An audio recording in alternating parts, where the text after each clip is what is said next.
Hey beauties, welcome back to my channel. Do's and don'ts of applying eyeshadow for hooded eyes. For my new subscribers, yes, I definitely have hooded eyes. You can see the extra skin on my lids. But here's the thing, hooded eyes aren't big eyes, they just require a different technique. And that's exactly what I'll show you today. I'm using Peachy Concealer to neutralize my pupil veins. I don't know why my camera is being so loyal to me today, but in real life it definitely looks like I didn't get enough sleep. I'm applying just a small amount only on the areas with the purple tones. I choose a light peach shade. If you have hair skin like me, don't go for a mid-tone peach, you will end up with the orange circles around your eyes. I blended it with my fingertip to warm up the product and make it melt into my skin, so it looks almost invisible, like a second skin. And now I'm going to apply light concealer. By the way, I didn't pick up pure white. It has a yellowish tone, but it's still lighter than my skin tone. This helps neutralize any blue undertones. I apply it in a Hollywood triangle shape to brighten the area, sharpen my cheekbones, and make the peach concealer blend even more seamlessly. Pro tip, follow your low lash line to lift your eyes slightly, and here's the trick. If you have a piercing or had one, use this part as a guide for concealer placement. I also use the same concealer as an eyeshadow base, applying a thin layer to even out my lids. And now let's talk about how not to apply concealer. Don't apply a light shade straight from the tube, using all the product from the sponge applicator at once. But don't worry, I will show you how to fix it. First, blend the edges and spread the product in the same triangle shape. Then, move to the lids and blend out any excess. Press it in with your fingertip to help it melt into the skin. It looks better, but the blue areas are still showing through. And by the end of the makeup routine, you will probably notice more creasing and fine lines because of the excess product. Here are some typical tricks to lift your lids. Normally, we brush our brows to the side horizontally like this, but see all that extra skin. We can make it look shorter by adjusting the brow shape, lowering the arch just slightly, but giving a soft curve instead of a straight line. Now take an eyebrow pencil in the right shade. I'm blonde, so I use an ash blonde shade, not brown one. Sharpen the pencil for precision. I start by filling in any gaps and defining the low brow line.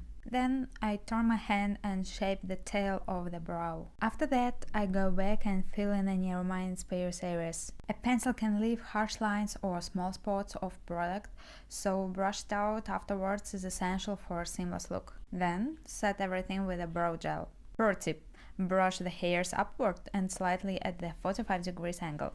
You have two options here. 1. For a strong, long-lasting effect, roll the brush slightly as you apply the gel to press the hairs onto the skin. 2. For a more natural, fluffy look, just lightly coat the hairs without pressing them down too much. Finally, take a sharp brush and some concealer to clean up the edges, especially around the tail of the brow for a polished finish. What not to do with your eyebrows. Don't brush them horizontally. This will make your eyes look closer and lower than they actually are. Don't use an unsharpened pencil. A blunt tip will create thick, uneven lines in areas where precision is needed. Don't draw a super thin line. This will make your forehead and eyelid look bigger. Don't press too hard with the pencil. The color will come out too dark and uneven. Don't draw your brows too far towards your nose, instead keep a slight curve. Extending them too much will create too much distance between the highest point of your eyebrow and your lash line. Finally, this type of eyebrow shape can actually emphasize under eye bags and make your eyes look heavier. Oh, and by the way, take a look at those fine lines after the concealer has set. Just don't apply a lot of concealer, less is better. Tightlining. If you don't have much lid space and your extra skin covers everything, apply eyeliner only as a tight line. That means filling in the space between your lashes. And if your eyes aren't too sensitive, you can also line the waterline. Just look down, gently press on your lid and slightly open the waterline. And steady your hand by resting it on your cheek. Then press and wiggle the pencil between the lashes just like that. And blink as often as needed, don't be a rush. Pro tip: use a pencil in a plastic case. These are gel-based and waterproof, unlike waxy formulas. Let's go over the technique again. Press, wiggle, blink, and repeat. Don't tickle your lashes with the pencil. Apply it at the roots and in the skin between the lashes. This way it won't transfer onto your low lash line. I personally love doing this on my waterline too, but it's totally up to you. You're sensitive and your comfort matter. The result will still be almost the same. Now let's check the before and after. Look at the difference in depth. Don't use a thick eye pencil. Precision is a key, and a thick tip won't fit between the lashes properly.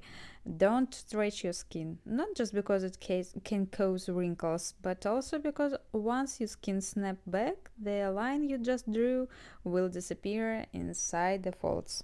Don't raise your eyebrows for the same two reasons. It creates forehead wrinkles and everything you draw will get hidden by your skin relaxes. Don't apply black pencil on the lids. You will lose any lid space and make your eyes look even more closed. Don't keep layering the pencil. If the product doesn't dry properly, it will transfer onto your lids. Don't use the sponge smudger on the back of the pencil. They are too rough for the delicate thin skin around the eyes. Always start with an eye base or concealer. Never apply eyeshadow directly on the bare skin. Choose the right size and shape of brushes based on your eye shape and size for better precision and blending. By the way, I'm using purple palette because it's one of the hardest shades to work with, just like black, green and blue colors for many people. What not to do when applying eyeshadows. Don't pick up eyeshadows using circle motions with a blending brush. This will overload the brush with the product, leading to fallout and uneven application. Don't apply light shimmer eyeshadows under the brow. It won't open the eye. Instead, the sparkle will make hooded lids look bigger and heavier. Don't grab your main color with a blending brush without first dabbing off the excess on your hand, mirror or palette. Don't blend like this, laying the brush flat. Don't blend dark or bold, blue, green, black colors like strange and really hard for blending colors, too close for inner corners. Purple, for example, can create the illusion of dark under eye bags. Don't apply dark shades all over the lid, it will make your eyes look smaller by reducing visible space. Don't use the same large brush for your low lash line, it won't give you precision and will make the low shadows look messy. Don't try to clean up high blending with your fingertips, this will make the edges uneven and shrink your eye shape. Never use the same brush for light shades after applying dark ones. Even if you wipe it off on your hand, it will muddy the colors and create a dirty looking blend.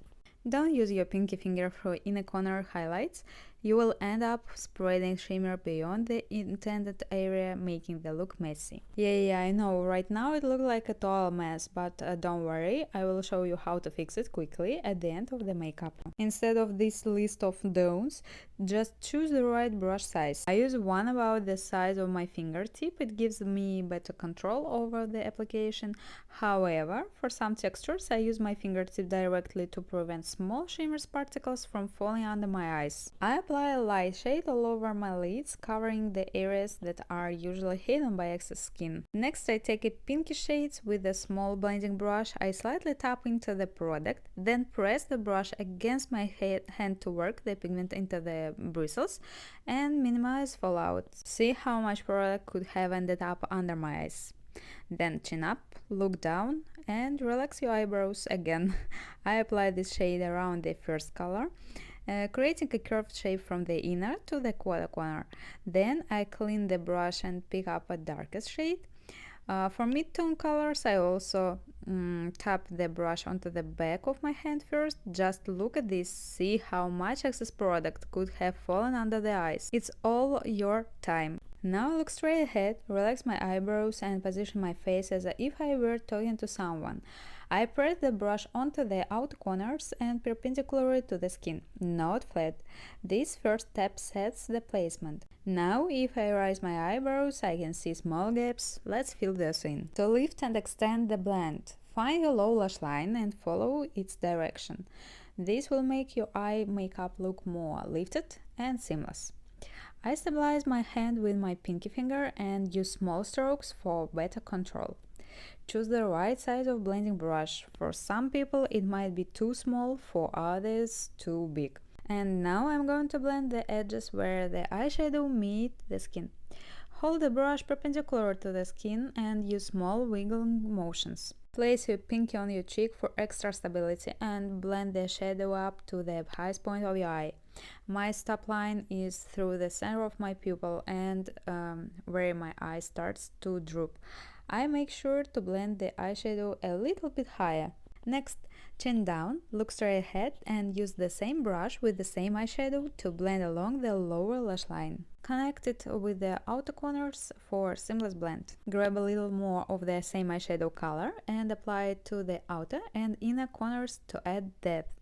Press the brush or use a flat one to connect the blending between these areas. Next, I am using an angled brush for the eyebrows. Grab the darkest eyeshadow color. Again, hold the brush perpendicular to your skin, covering the entire working space.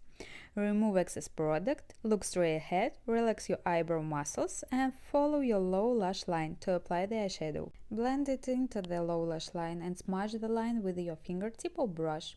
Blend the shade from the outer edges towards the center. If you have space along the lash line, you can add a thin line across the entire lash line. You can also slightly change the shape of your eyes by defining the inner corners. Curler time. Open your eyes wide and press the curler closer to the roots of your lashes. This helps open up your eyes, especially if you have straight lashes like mine. I absolutely love the Shiseido eyelash curler. It's the most comfortable on my eye shape. Just look at how beautiful curl my lashes are compared to the other eye. By the way, when I'm working with the clients with the hooded eyes like mine, I usually use the Shiseido eyelash curler. I think it's something like popular choice for us. Don't pump the mascara wonk in and out of the tube as it introduces too much air, which can dry out the mascara quickly. Also, avoid applying mascara with the raised eyebrows or while turning your head.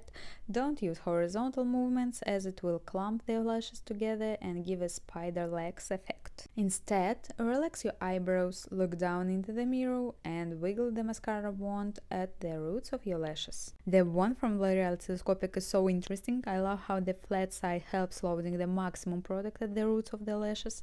Then you can turn the wand and brush the mascara through to the tips, creating that beautiful false lashes effect.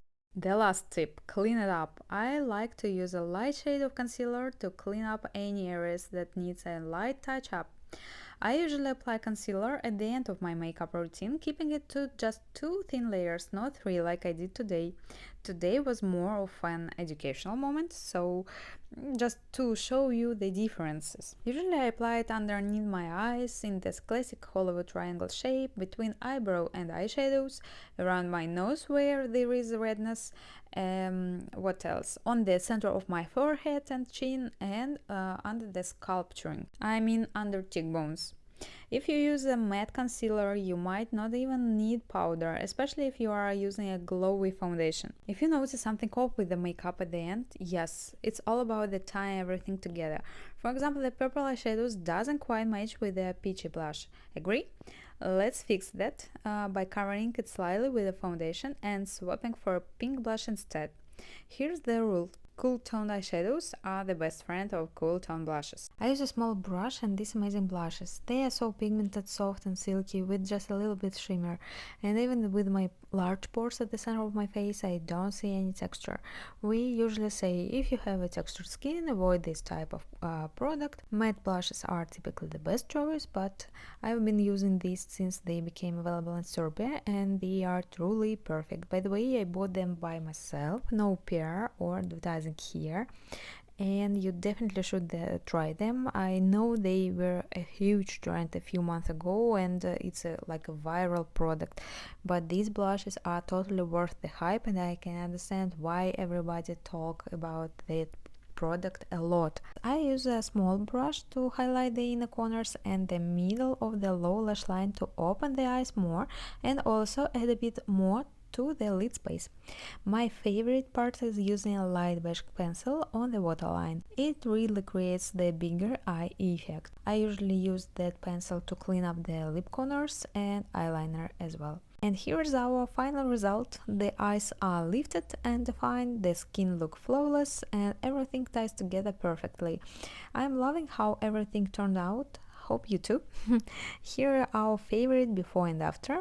I always say, just look at the brush to see how it was used. It tells you everything about the makeup process. The way the product is applied and blended really shows the technique behind the final result. I'm going to use a doe face micellar water to remove product like waterproof pencils. Just press the cotton pad together to make sure they are fully saturated. Hold them on the area for a few seconds to let the product break down, then start gently wiping it away. It will make removing even the thickest makeup so much easier. Refresh the foundation layer with a super light touch just to even out any areas that need a little extra coverage. It should be almost invisible, giving you that flawless natural finish. Now add the blushes. A little swipe on the cheeks to bring some color, blending it for a soft natural finish. Just a little bit to brighten things up. Next, brush your eyebrows through and fill in any gaps with the eyebrow pencil. After that, just use a gel. For the tight line, remember to look down into the mirror. That's the main rule.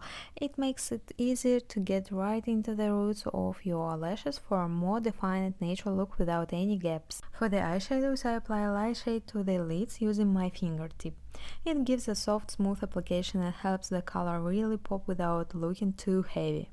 For the inner corner, I apply a bright shimmery shade to open up the eyes and make them look more awake. Next, I apply a small amount of the same bright shade to the middle of the lower lash line. Next, I take a slightly darker shade and apply it to the outer and inner corners. This deepens the look and adds even more dimension.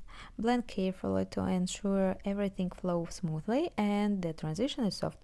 I make sure to find the parallels with the ends of my eyebrows and blend the eyeshadow in the same direction. For the blended eyeliners, I take the darkest shade from the palette and use an angled brush to draw along the lash line.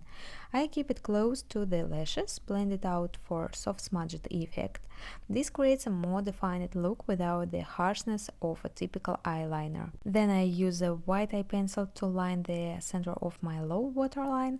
This instantly brightens and opens up the eyes, giving them a large, more awake appearance. It's a great trick, especially for hooded eyes, to create the illusion of bigger eyes. Next, I curl my lashes. I place the curler closer to the roots, gently squeezing for about 10 seconds. This helps to open up the eyes, especially when paired with mascara, creating that wide-eyed effect. And that's the finished look. Have you tried any of this technique for hooded eyes before? Let me know in the comments below, and if you have any question, feel free to ask. See you next time. Bye!